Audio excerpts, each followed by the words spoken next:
A researcher, historian and specialist in the Middle Ages, Spaniard David Catalunya began his study of this unique organ, probably the oldest in the world, as well as of the carillon of bells.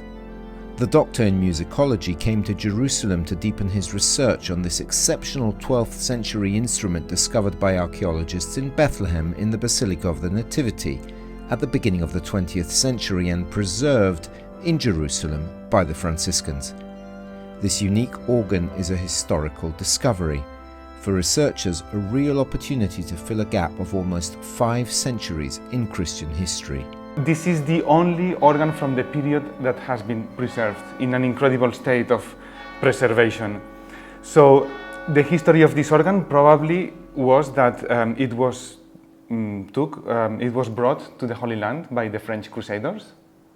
And it was used for nearly 1 century at the Nativity Church until one of those Muslim invasions in the late 12th century. So the organ was removed in order to protect them from devastation, and possibly with the hope that one day it could be used again. The instrument is really like frozen in time because it was possibly interred underground in a wooden case in order to protect it.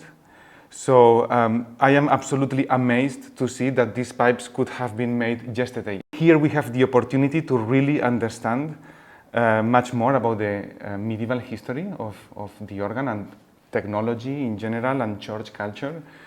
And we also have an opportunity to understand how these instruments were made in order to replicate them and bring their sound alive again.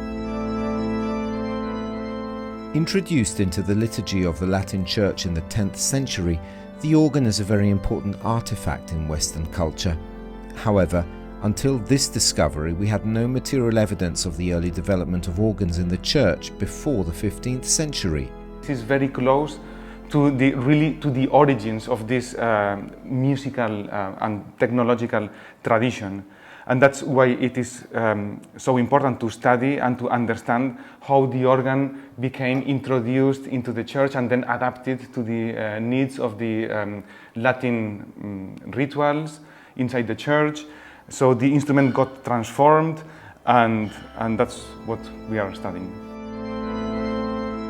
In collaboration with the Custody of the Holy Land, this study should also deepen our knowledge on the musical history of the Middle Ages. Cet orgue sera présenté dans le Terra Sancta. It will be exhibited in the Terra Sancta Museum, and the scientific committee is particularly happy to have this partnership with David Catalunya, so that this organ can be better presented in the museum and also contribute to the knowledge of the musical history of the Middle Ages.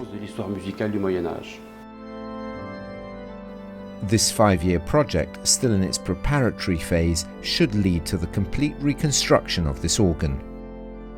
This will be a long process in order to learn to reconstruct the manufacturing techniques in order to be able to reproduce the pipes in the same way that they were done in the Middle Ages, in order to reproduce and reconstruct the full organ so that we can hear it again.